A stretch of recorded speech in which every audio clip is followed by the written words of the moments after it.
የሰው የሆነ ግን የት ቦታ ላይ እንዴት እንደሚቆም አይታወቅም።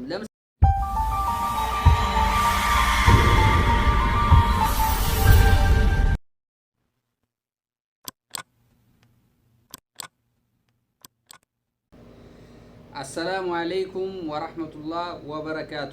ውድ የተከበራችሁ የከማል ወሎ ዩቲዩብ ቻናል ተከታታዮች ሰላም፣ ፍቅር፣ ጤና በያላችሁበት ዓለም ዳርቻ ተመኘው። ይህ ከማል ወሎ ነው። ከማል ወሎን ላይክ፣ ሼር፣ ሰብስክራይብ በማድረግ ቤተሰብ ይሁኑ።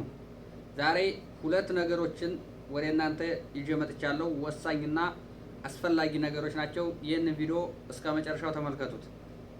እሺ፣ በዚህ ቪዲዮ ይዤላችሁ የመጣሁት ወሳኝ ነገሮች አንደኛ የሰው ቪዲዮ ከዩቲዩብም ሆነ ከቲክቶክም ሆነ እየቆራረጥን እያመጣን እየለቀቅን ነው። የነገር መጨረሻው እንዴት ነው? በእኛ ለመግባት አልተመቸንም እያላችሁ በውስጥ የተወሰናችሁ ጠይቃችሁኛል። እባክህ ቪዲዮ ስራልን እያላችሁ ነበረ። ይህ ቪዲዮ ለእናንተ ወይም ለሁላችሁም ነው። ምክንያቱም የሰው ቪዲዮ አትስሩ፣ በቃ በጥቅሉ አትስሩ። የመጨረሻችሁ በጣም ያስቸግራችኋል። ዩቲዩባችሁ መጨረሻ ላይ አደጋ ሊፈጠር ይችላል። ምክንያቱም ዩቲዩቡ አንዳንድ ጊዜ አውቆ ማለት ነው የሰው የሆነ ነገር ስትለቁ ቫይራል ያወጣዋል። እይታው ይጨምራል፣ ላይኩ ይጨምራል፣ ሰብስክራይብ በዛውት ይጨምራል። ግን መጨረሻ ላይ ሞኔታይዟ ላይ ችግር ትፈጥራለች።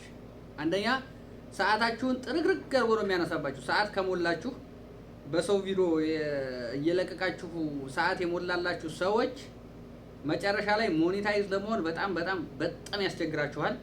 አንደኛ ሙሉ ለሙሉ ማለት ይቻላል ሰዓታችሁን ያነሳባችኋል። እናንተ ለሞኔታይዝ በቀረባችሁበት ሰዓት ላይ ሰዓታችሁ ይነሳባችኋል ማለት ነው። ምክንያቱም የእናንተ ያልሆነን ነገር ተውት፣ በቃ አትልቀቁ። ያ የሰው ነው። ምክንያቱም እናንተ አሁን የምትለቁት እነሱ ወይ ለቀውት ብዙ እይታ አግኝተውበት ብዙ ቪው ላይክ አግኝተውበት ሰብስክራይብ አግኝተውበት ከነሱ የተረፈውን እናንተ እኮ አይታችሁት ነው እነሱ ጋር ሄዳችሁ ያን ነገር ከዛ አንጥታችሁ እናንተ ላይ የምትለቁት እነሱ ላይ ስላያችሁት ነው።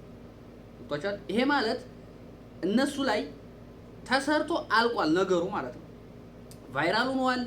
ዩቲዩብ ራሱ ሁሉም ነገር ያውቆታል። እናንተ ደግሞ ድጋሚ አንጥታችሁ እናንተ ጋር ትለቁታላችሁ። ያ ለእናንተ በሰዓቱ ሊያሞኛችሁ ይችላል። እሱ ጋር በጣም ቫይራል የሆነ ምክንያቱም ወሳኝ የሆነ ነገር ሊሆን ይችላል። እሱ ጋር ቫይራል የወጣ ነገር ነው። ስለዚህ እናንተም አንጥታችሁ ስትለቁት ቫይራል ይወጣላችኋል። ይሄ መሸወር ነው። በሰዓቱ ቫይራል ሲወጣላችሁ ተጠቃሚ ነን ብላችሁ አስባችሁ ሊሆን ይችላል። መጨረሻ ላይ ግን ይጎዳችኋል፣ አይጠቅማችሁም። ምክንያቱም ያቺ ነገር ቫይራል ወጣችሁ አንደኛ ሰዓት ይሰጣችኋል። በዛ ቫይራል በወጣበት ሰዓት ላይ ቪው አላችሁ፣ ላይክ አላችሁ፣ ሰዓት ይሰጣችኋል። መጨረሻ ላይ ግን ሄዳችሁ ሞኔታይዝ ላያርገው ስትሉ ሞኔታይዟ ላይ ትንሽ ችግር ትፈጥራለች። አንደኛ ያለ የሌለ ለፍታችሁ ደክማችሁ የሞላችኋትን ሰዓት ያነሳባችኋል። ሁለተኛ ይሄ የእናንተ አይደለም፣ በራሳችሁ አይዳ ኑቶሎ በማለት ዩቲዩቡ ራሱን የሆነ ግምገማ ስላለው ይገመግማችኋል። በዛን አጋጣሚ ወደኋላ ያስቀራችኋል ማለት ነው። ሁለተኛው ደግሞ ቲክቶክ ላይ አሁን ሊቭ የገቡበትን ቲክቶክ ላይ ቀጥታ ስርጭት ነው። እነሱ አሁን ቀጥታ ስርጭት ላይ ነው የገቡት። ወይም 20,000 30,000 10,000 15,000 ሰው እየተከታተላቸው ነው። ገብቷቸዋል። ኦልሬዲ እነሱ አስተላልፈውታል፣ ቫይራል ወጥተዋል። ሊቭ ላይ ቀጥታ ስርጭት ላይ ነው ያሉት። እናንተ ደግሞ ያንን አንጥታችሁ ሪከርድ አድርጋችሁ ዩቲዩብ ላይ ትለቃላችሁ። ይሄም ጥሩ አይደለም። መጨረሻ ላይ ድካማችሁ ከንቱ ነው የሚቀረው። ምክንያቱም አንድ ሰው ለፍቶ የልፋቱን ካላገኘ ከንቱ ድካም ነው የሚሆነው። እናንተ ደግሞ ለፍታችሁ ሰዓታችሁ ካነሳባችሁ ሞኒ በመሆኛችሁ ሰዓት ሞኒያችሁን ከዘጋችሁ ይሄ ለእናንተ ድካም ነው የሚሆነው። ከቻላችሁ ለምሳሌ በራሳችሁ ድምፅ እነሱ የሰሩትን እናንተ በድምጻችሁ አድርጋችሁ በፈለጋችሁት ስታይል ግን በራሳችሁ መሆን አለበት። በፈለጋችሁ ስታይል አንጥታችሁ ዩቲዩባችሁ ላይ መጫን ትችላላችሁ፣ ግን እናንተን አስገብታችሁ ማለት ነው። እነሱ ጋር ከሆነ እነሱ የሰሩት ነገር ስለሆነ ለእናንተ መጨረሻ ላይ ዲካም ብቻ ነው የሚሆነው ለእናንተ ምንም ጥቅም የላችሁ። ምክንያቱም ቪዲዮ ስትሰሩ ለእናንተ የሆነ ነገር ነው እንጂ የሰው የሆነ ነገር ባትለቁ በጣም በጣም እጅግ አስፈላጊና ወሳኝ ነው ማለት ነው። የሰው ምንጊዜም የሰው ነው። የራስ ግን ትንሿ ነገር ብትሆንም የራስ ናት፣ ታዋጣለች። ገብቷችኋል? እናንተ በሰው ቫይራል ከምትወጡ በሰው ቫይራል መውጣት መጨረሻ ላይ የእናንተ ድክመት ነው። በቃ የእናንተን ድክመት ያጋልጣል። ምክንያቱም ቫይራል መውጣት ከፈለጋችሁ በራሳችሁ ጥራችሁ ግራችሁ ቫይራል የምትወጡበትን ፕሮባቢሊቲ ማመቻቸት ነው ያለባችሁ እንጂ የሰው እያመጣችሁ እየለቀቃችሁ ቪዲዮአችሁን አትሙሉት። በቃ ዩቲዩባችሁን አትሙሉ። ምክንያቱም መጨረሻ ላይ ከንቱ ድካም እንዳይሆንባችሁ ነው የምለው። በራሳችሁ የሆነ ነገር የራሳችሁ አይዲያ ኑሯችሁ በራሳችሁ አይዲያ መታችሁ ቪው ባታገኙ ላይክ ባታገኙ ለእናንተ ተመራጩ ይሄ ነው። ምክንያቱም በሰው መታችሁ ቪው እና ላይክ የምታገኙ በራሳችሁ ቪው ብታጡ ይሻላል። ምክንያቱም የእናንተ አይዲያ ዘላቂ የሆነ አይዲያ ነው። ገብቷችኋል? የሰው የሆነ አይዲያ ግን እነሱ ሲያቆሙት የእናንተም ይቆማል። አሁን ለምሳሌ አንዳንድ ተከታታይ ድራማዎች የምትለቁ ሰዎች አላችሁ። ያ ተከታታይ ድራማ ሲቆም እናንተም አብራችሁ ነው የምትቆሙት። ገብቷችኋል? የሰው ነው የምላችሁ ለዚህ ነው። የእናንተ ግን የራሳችሁን የሆነ አይዲያ ፈጥራችሁ ትንሽም ትሆን የማታዛልቅትም እዛ ቦታ ድረስ የማታዛልቀው ቦታ ድረስ ሂዳችሁ ሌላ አይዲያ ደግሞ ትፈጥራላችሁ። በራሳችሁ የሆነ ነገር መሰብሰብ ትችላላችሁ። የሰው የሆነ ነገር ግን እዛ ድረስ ትሄዳላችሁ። ከዛ በኋላ ደግሞ ምን እንደምትለቁ ግራ ይገባችኋል። መልሳችሁ ወደ ሌላ የሰው ፍለጋ ልትሄዱ ነው ወይስ ደግሞ በዛው የነሱን እየደጋግማችሁ ልትቀጥሉት ነው? ይሄ አስፈላጊ መስሎ አይታየኝም። ምክንያቱም የሰው የሆነ ነገር አቁማችሁ የራሳችሁ የሆነ ነገር ብትጀምሩ አሁንም ቅርብ ነው። የጀመራችሁ ሰዎች አቁሙት። ምክንያቱም ቬሪፋይ አትሆኑ። ቬሪፋይ የሆናችሁ ሰዎች እንደዚህ ሞኔ የሆናችሁ ሰዎች እናንተም ብትሆኑ የራሳችሁን አይዲያ አምጥታችሁ ወደ ህዝብ አውጡ። ያላችሁን አይዲያ ተጠቀሙበት። የሰው አይዲያ የሰው ነው፣ የትም አያዘልቃችሁም።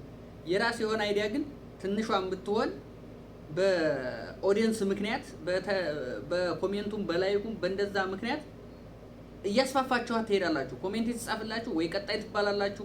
የተለያየ ኮሜንት ይጻፍላችኋል። በዛ በተለያየ ኮሜንት እያስሞረከዛችሁ ቤዚክ የሆነ ነገር ከራሳችሁ መፍጠር ትችላላችሁ ማለት ነው። ምክንያቱም ሰው ቦታ ላይ ሄዳችሁ እንደዛ እየለቀቃችሁ የነሱ ሲቆም እናንተ ከምትቆሙ የራሳችሁን ቤዚክ የሆነች ነገር ትንሽም ትሆን ያችን ነገር ይዛችሁ ቀርባችሁ በዛች እያስፋፋችሁ ሄዳችሁ የራሳችሁ የሆነ አይዲያ ልትፈጥሩ ትችላላችሁ ማለት ነው። ምክንያቱም ቋሚ የሆነ አይዲያ ባይኖራችሁ እንኳን በጊዜው የመጣላችሁን ትዝ ያላችሁን ያስታወሳችኋትን ቪዲዮ እየሰራችሁ ቪዲዮአችሁን ወይም ዩቲዩባችሁን መሙላት ትችላላችሁ በሰው ከምትሞሉት ማለት ነው። ምክንያቱም የእናንተ ናት፣ የትም አትጠፋም። የእናንተ አይዲያ ናት። ገብቷችኋል? ዘላቂ ትሆናለች። ቀጣይ ሌላ አይዲያ እንድትሰሩ ታበረታታችኋለች። በሰው 1000 ቪው ከሚኖራችሁ በራሳችሁ ሰርታችሁ 500 ቪው ቢኖራችሁ ይሻላል።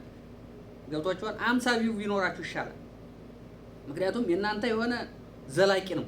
የሰው የሆነ ግን የት ቦታ ላይ እንዴት እንደሚቆም አይታወቅም። ለምሳሌ ተከታታይ ድራማ ዛሬ አልተለቀቀም እንበል። እስከ ዛሬ ያለውን ፓርት 2፣ ፓርት 3፣ ፓርት 4 እያላችሁ ለቃችኋል። ዛሬ ፓርት 6 እነሱ ሳይመቻቸው ቀርቶ ሳይለቁ ቀሩ፣ ወይም ደግሞ ከዚህ በኋላ አቆሙ እንበል።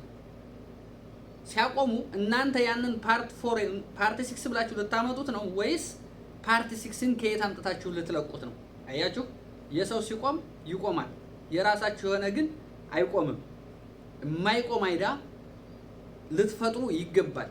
የራሳችሁ የሆነ አይዲያ ሊኖራችሁ ይገባል። የሰው ምን ጊዜም የሰው ነው። የራሳችሁን አቋም ይዛችሁ ወደ ቻሌንጁ ተቀላቅላችሁ በራሳችሁ ቻሌንጅ አዲስ ቻሌንጅ እየፈጠራችሁ በዛ ምክንያት መስራት ትችላላችሁ ነው የምለው። ቪዲዮ እንዳይረዝምባችሁ ብዬ ነው እንጂ በጣም ብዙ ሀሳቦች አሉ፣ ብዙ የተጠየቁ ጥያቄዎች አሉ። ግን ለዛሬ አጠር አድርጌ ላስረዳችሁ በዚህ ቪዲዮ መጥቻለሁ ማለት ነው። ቪዲዮ ከተመቻችሁ ላይክ፣ ሼር፣ ሰብስክራይብ አድርጉት። ምክንያቱም ለእናንተ ይጠቅማል ብዬ ያሰብኩትን ቪዲዮ ነው ለእናንተ ያጋራሁት። እንዲሁም ደግሞ አንዳንድ እህት ወንድሞቼ ቪዲዮ ስራልን፣ ምክንያቱም እንደዚህ ያለ ነገር እየለቀቅን ነውና ምንድነው የዚህ መጨረሻውስ እንዴት ነው ዩቲዩብ ይቀበለናል አይቀበለንም እያሉ የተወሰኑ ሰዎች ስለጠየቁኝና ቪዲዮ ስራልን ስላሉ ነው።